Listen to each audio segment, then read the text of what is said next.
Hello everybody, this is A.K. Upadhyay. Welcome back to AEC यानी Aditya English classes. दोस्तों स्वागत है आपका हमारी आज की इस क्लास में हिंदी टू इंग्लिश कन्वर्जन और इंग्लिश टू इंग्लिश कम्युनिकेशन. तो आज की इस क्लास को शुरू करने से पहले एक बार फिर मैं आपसे रिक्वेस्ट करूंगा कि प्लीज हमारे वीडियो को आप आखिरी तक देखेंगे, बीच में बिल्कुल भी आप स्किप नहीं करेंगे. और आप सभी से रिक्वेस्ट है कि प्लीज हमारे इस चैनल को सब्सक्राइब जरूर करिए. साथ ही साथ हमारे वीडियोस को लाइक और शेयर करना बिल्कुल मत भूलिएगा. आज के चैप्टर में आपको प्रैक्टिस करवाना है मुझे आपकी सब्जेक्ट ही, शी, इट पर Hindi to English conversion part 5 में. ये पार्ट जो है आपका बीइंग टाइप सेंटेंस का प्रेजेंट और पास्ट दोनों ही को लेकर के आपको प्रैक्टिस करना होगी. आपको मालूम है ही, शी, इट का मतलब होता है वह. तीसरा व्यक्ति है, कोई लड़का है तो ही बोलेंगे, या कोई गर्ल है तो आप शी बोलेंगे. मेल के लिए ही, फीमेल के लिए शी. जो लाइफलेस थिंग्स होती हैं, एनिमल्स होते हैं, उनके लिए अगर वह शब्द का यूज करना है तभी इट लगता है. वर्ब का यूज प्रेजेंट के लिए इसका होता है और पास्ट के लिए वर का यूज वॉज का यूज होता है. ठीक है ना. He, she, it, is.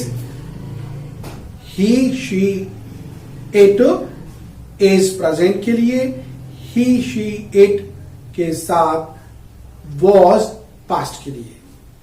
Clear.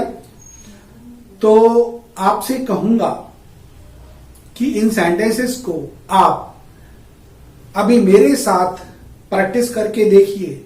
इसके बाद आपको अपनी नोटबुक पर, और नोटबुक के बाद आपको या तो मोबाइल के सामने या फिर आप अपने साथ किसी एक को अपना पार्टनर बना करके उसके साथ इसकी प्रैक्टिस आपको जरूर करना पड़ेगी. बिना प्रैक्टिस के ये सेंटेंस आपके ध्यान में नहीं रहेंगे. चलिए बोलते हैं. वह गरीब लड़का है. He is poor boy. वो गरीब लड़की है. She is poor girl. वे अच्छे व्यक्ति हैं. कौन है वे? बहुत सारे लोगों की बात नहीं कर रहा हूं. अरे वे किसी सम्माननीय व्यक्ति की बात कर रहा हूं. जैसे कि मैंने कहा आपके टीचर है ना. मैंने कहा वे अच्छे व्यक्ति हैं. अब आपके टीचर के लिए वह अच्छा व्यक्ति है ऐसा तो बोलोगे नहीं. आप क्या बोलोगे? वे अच्छे व्यक्ति हैं. मेरे पापा भोपाल में हैं. तो मेरे पापा भोपाल में हैं. मैंने कहा वह भोपाल में हैं. तो उनको आप क्या बोलोगे? उनके लिए आपको हिंदी में आप क्या बोल रहे हो? वे भोपाल में हैं. लेकिन अंग्रेजी में आपको ही लगाना है. He is in Bhopal. All right.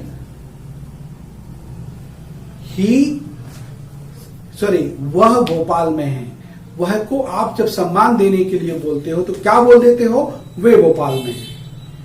लेकिन अंग्रेजी में आपको ही लगाना है क्योंकि आप एक व्यक्ति की बात कर रहे हैं. अगर वे बहुत सारे हो जाते तो आपको फिर वे के लिए दे लगाना था. वह भोपाल में है. She is in Bhopal. कोई गर्ल है, कोई फीमेल है. ऑलराइट. वह भोपाल में है. He is in Bhopal. वह कंवारा है. He is bachelor.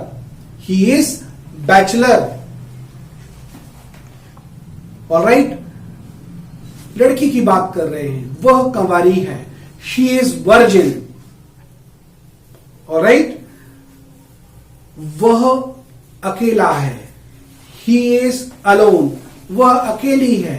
She is alone. वह स्कूल में है. She is in school. He is in school. लड़का है तो वह स्कूल में है तो ही इज इन स्कूल. ये सारे प्रेजेंट के अफर्मेटिव सेंटेंसेस थे.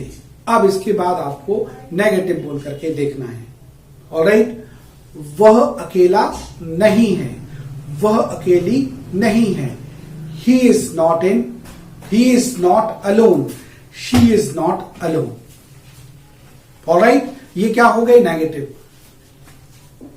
राइट, वह डरपोक नहीं है, ही इज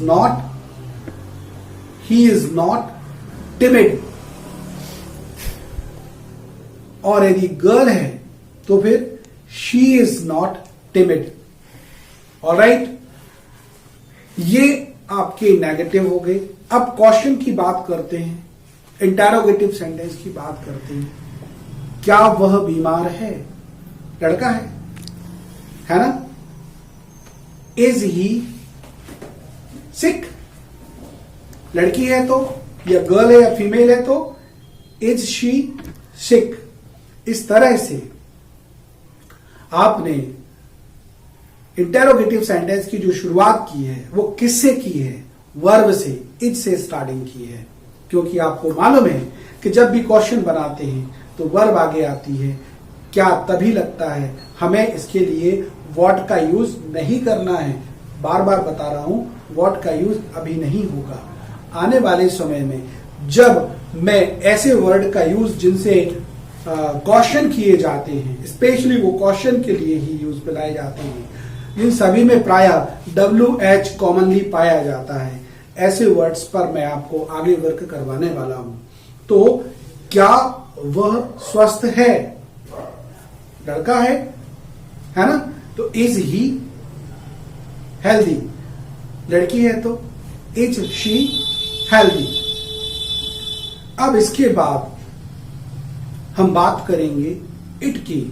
तो दोस्तों, आपको बताना है इट जो लगता है वो उसी कंडीशन में लगता है जब आप किसी लाइफलेस थिंग की बात करते हैं या फिर किसी आप एनिमल की बात करते हैं। कैसे? मैंने कहा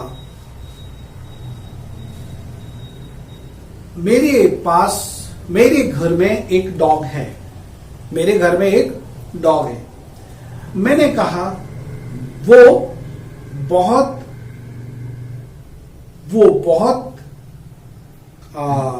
गुस्सैल है। राइट, मेरे घर में एक डॉग है, वो बहुत गुस्सैल है। तो वो शब्द का यूज मैंने डॉग के लिए किया। तो कैसे बोलेंगे आप? डॉग एनिमल में आता है, एनिमल के लिए आप इट लगा सकते हैं। तो there is a dog in my house. वो बहुत गुस्सैल है। तो वो बहुत गुस्सैल है, वह बहुत गुस्सैल है। It is very hot tempered. It का यूज किसके लिए किया? डॉग के लिए किया। तो आप एनिमल के लिए इट का यूज करते हैं, वह शब्द के लिए। मैंने कहा आपसे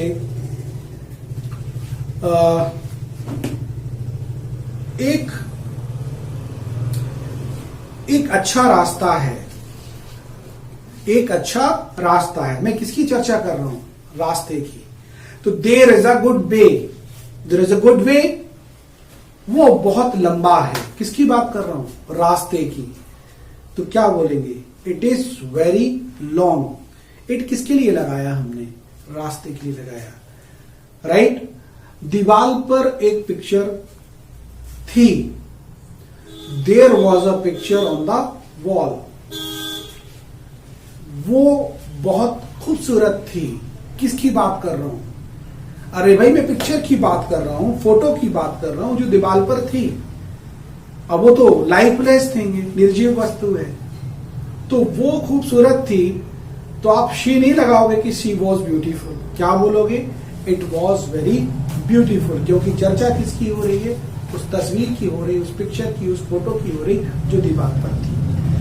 तो इट का यूज आप समझ गए कब करना है? जब आप किसी निर्जीव वस्तु की चर्चा करोगे, लाइफलेस थिंग्स की, या फिर आप किसी एनिमल की चर्चा करोगे, उस कंडीशन में आपको इट का यूज वह शब्द के मीनिंग के लिए करना है।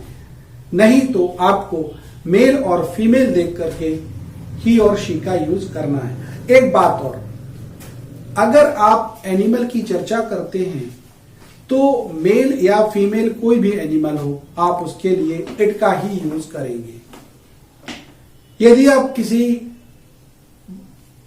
किसी पर्सन की चर्चा करते हैं जिसके बारे में आप जानते नहीं हैं कि वो मेल है या फीमेल, जैसे मैंने कहा बच्चा रो रहा था, है ना, तो वो भूखा था, बच्चा भूखा था। अब बच्चे से ये क्लियर तो नहीं होगा कि वो बच्चा मेल था कि फीमेल था। हिंदी में तो आपने उसको बच्चा बोल दिया, या बच्ची भी बोल सकते थे आप, है ना। तो क्या बोलेंगे हम उसके लिए? Child was crying, child was crying, it was hungry, it was hungry, वो भूखा था, वो भूखा था। या हो सकता है वो किसी लड़की हो वो। तो इट का यूज आपने पर्सन के लिए भी किया, लेकिन उस परिस्थिति में किया जब आपको मालूम ही नहीं था कि आप बच्चा शब्द जो आपने यूज किया है, चाइल्ड वॉज क्राइंग। अब चाइल्ड तो चाइल्ड है, वो आप एक फीमेल चाइल्ड भी हो सकता है और एक मेल चाइल्ड भी हो सकता है, लेकिन आपने उसको क्लियर नहीं किया है कि वो मेल है या फीमेल। उस कंडीशन में आप इट का यूज किसी इंसान के लिए भी कर सकते हैं। क्लियर? चलिए, तो हमारा ये वीडियो यहीं पर समाप्त होता है। जाने से पहले मैं आपसे फिर रिक्वेस्ट करूंगा कि प्लीज हमारी दी गई लिंक पर आप जाकर के हमें फेसबुक और हमारे इंस्टाग्राम पेज पर हमसे जुड़ सकते हैं, हमें फॉलो कर सकते हैं। साथ ही साथ हमारे दिए गए कांटेक्ट नंबर पर हमसे कांटेक्ट करके हमसे ऑनलाइन क्लास व्हाट्सएप के माध्यम से या अदर्स जो सोर्सेस हैं उनके माध्यम से आप हमसे ऑनलाइन क्लास भी ले सकते हैं। Thank you so much. देखते रहिए हमारा